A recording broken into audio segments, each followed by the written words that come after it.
Hi people, hi everybody, welcome to another exciting video of CJ's Fish Room.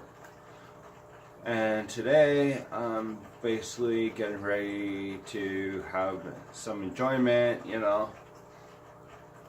Last few days have been kind of hectic, crazy, had a lot of running to do for place to place, and I have had my Corys breeding, I've had babies being born, I've had to move fish from here to there.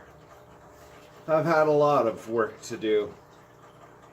So you're seeing a lot of my fish room kind of going through its paces. As you can see right here, I actually have my little trap here that has babies in it. I have some eggs in here that are from the Corydoras. In my Cory hatchery, I have a guppy in there that's pregnant, that's eventually gonna pop. I've just been very busy, everybody. I know I don't upload a lot of videos, it's because I get very busy. It's a constant. And on top of that, I had my big stand that I really enjoyed actually collapsed, so it took me a lot to figure out how I was going to deal with that as well. And it changed. I took like the top off of the old stand that collapsed and used the top on a stand that I was thinking about eventually parting with because it wasn't wide enough for my 55 gallon. So I turned the 55 gallon on this little stand here, and it actually holds it up better. That's one thing. But yeah, just a lot of work to get anything good to go. It takes a whole lot of work just to get a fish room prepared and to restock a tank that's crashed. My fish have been literally troopers through this whole process of having like hordes of them literally perish because my tank just wasn't really going too well, and I'm starting over fresh. I'm gonna get some sand for it that's gonna be black at the end of this month. I'm planning on also getting some of the stuff that I had before that I actually like. It's a product from PetSmart. This is what I'm going to be getting for it. I actually like this product. It's worked great. My fish in this tank and in the one above right here have used this stuff, and it actually cycled their tank well. For my eggs, like Corydoras and everything, I recommend this stuff. That's what I use for hatching my Corydoras, and I actually create my own hatcheries. Though I'm still debating on actually changing that to having the eggs put in a separate hatchery, to create a different effect. Because I love having eggs hatch, but I'm still kind of iffy on how it will turn out for most of the eggs, because originally I had a bigger trap that I created, and that bigger trap itself just did not have the same feel that I wanted from it. It felt very awkward, very off, and I really did not think much of the effect that it created. I just did not agree with the old kind of 2-liter version of the aquarium kind of fry trap. I actually still have it around here. That's what I was using before. Not the greatest looking. It had algae on it, and yeah, it was just no good. It was just a hazard, and this thing didn't hatch anything, so I moved it down from that to about this little fella here, which is actually smaller. I'll take you guys for a closer look. This is actually the smaller version that I have created. It's a little easier on the eyes, and it works way better when you have something as small as that, you know. If you can see it, that's basically the newer version I put together. It has like an air line going to it and air stone that helps keep all the eggs moving, and there's plenty of them. You can see right in the bottom there's a lot of eggs that are gonna hatch eventually. They're moving around, you know. I'm trying to keep everything circulating. Some eggs sometimes get stuck in corners, but yeah.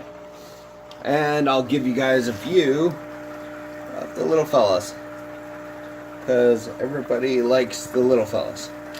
So give me a minute, I'll give you guys a better view instead of using selfie style, because there is a lot of them.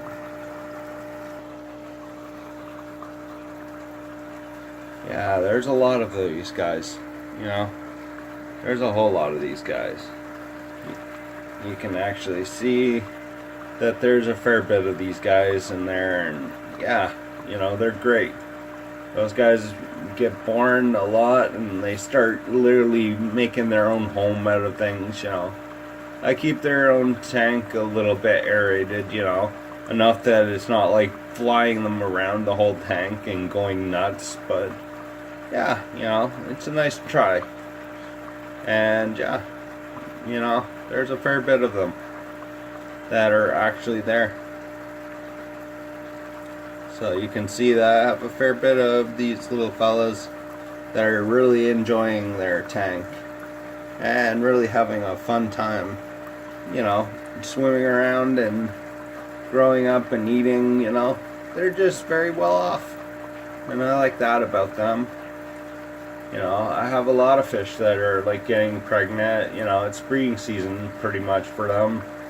And I want to make sure that they have the best breeding that they can, where they don't have to worry as much. And I got this big tank here that's on the other side that doesn't have much lights right now, but that big tank is my stock tank. It's a 55-gallon tank I got at Big Al's Fish Services, or Big Al's Aquarium Services, here in Cornwall, Ontario on Innis Road.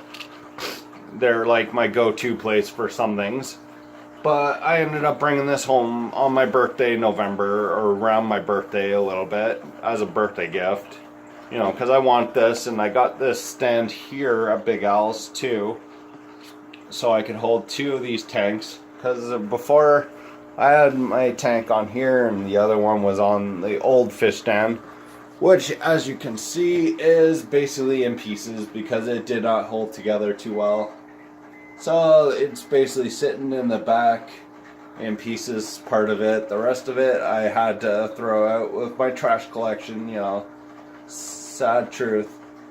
It had to go with the trash collection. The rest of my own 50-gallon, 55, 75 stand. But not to worry, fish fans. It will be a new tank, or a new bunch of tanks taking up that space. I can guarantee you that this is not the end of CJ's fish room area. This area is going to be cleaned up. I'm going to clean a lot of area around there, because this area in the fish room is dirty as crazy. I have a lot of cleaning up to do. And I plan to do that during this week. I plan to literally this week do a cleanup in here when I get a chance, because I always have like a lot of friends that need help. And I have also a lot of time where I have maintenance to do on tanks, where it's like water changes, you know, making sure the fish are fed, making sure that all the babies are collected and safe to go, you know. It's a very hard, tedious job running a fish room. I'm going to tell you that. It's very, very tedious. And you have to use a lot of products. Trust me. This is one of my other favorite products I use, which is Seachem Prime. I love Seachem products. They're great. I've used a lot of different ones. That's just one of my products I've used. I've also used another product by them for my plants. Excuse me. Flourish. And I use also some Top Fin products because they're great. And if you guys are wondering about these aquariums, these two 20-gallon longs are by Aqueon. The two tops that go to them, this one is by Top Fin, and the bottom one is by Sephora, which was bought at Big Al's, and the top one was bought at PetSmart. My gang valve for this one was bought at Walmart, and some of my own aquarium air hose was bought online at bigalspets.com/ca, where you can actually get a good deal on it. If you're ever looking for a good deal and you're in Canada, I would recommend Big Al's. You can get a lot of friggin' airline for a lot less than you would expect. This one is about 25 feet and it cost me maybe $12, maybe less. I think it was like $6.99 for about 25 feet plus tax and shipping. I don't think it was that much, you know. It was very little, but you get a lot of freaking hose, man. Like, I'm definitely gonna keep this for like when I get my next tank or so, because I'm still debating right now. But I thought I'd let you guys know what plans come, you know, because CJ's Fish Room eventually does need to go through its biggest surprise, which is CJ's Fish Room getting the new improved updates to what my fish room has. I have two different choices that I'm currently looking at. I know this is a long video, so excuse the length of it, but I have a lot to share. So basically, I'm just curious as to which I would want more. Currently, I have two different choices. Another 55-gallon, which would mean I'd have to get a stand that could hold the two eventually, or a 75-gallon, which I'd have to get the stand before I get the tank, now that my other stand gave out the ghost, which is a little bit easier, you know. It's a lot less than what I paid for the other stand, but it would still be nice, you know, get a good sized tank stand. Or I could just save up and look into getting the stand to fit the biggest tank that I could afford. But currently, I have a lot going on in my life when it comes to this fish room. This is like a little project I started out with that started way back in 2016 a bit, you know, kind of toying around with the notion and finally committing to it. But what I'd like to know is, what should I get, you know, in coming tanks? Should I get the 55, which is a little bit big but not too big? A 75, which is a little bigger than this 55 and a little more wow kind of thing? Or should I save up for a few years and look into eventually getting the 125-gallon? But before that, I'd have to get a stand for it, obviously. So yeah, you guys can take a guess. And next video I probably upload will be like pictures of the tanks, or possibly going through picking tanks, because, you know, I want to eventually expand my fish room even more, because, you know, this is what I need the most. And currently, you know, there's a lot of clutter in my fish room as is that I have to clean up. But I figured I'd upload a video for you guys. It's St. Patrick's Day, so from me to everybody, happy St. Patty's Day. You know, enjoy your St. Patrick's Day, keep safe, you know, and, you know, enjoy a pint, but don't drink and drive. Enjoy a joint, but don't drive high, you know. I don't know what else to say. You know, keep yourself very, very safe, because I want you guys to come back and view this and enjoy. You know, I want you guys to feel happy and alive. So like the on there, subscribe, share the shit out of this. Happy St. Patty's Day, and see you in the next video.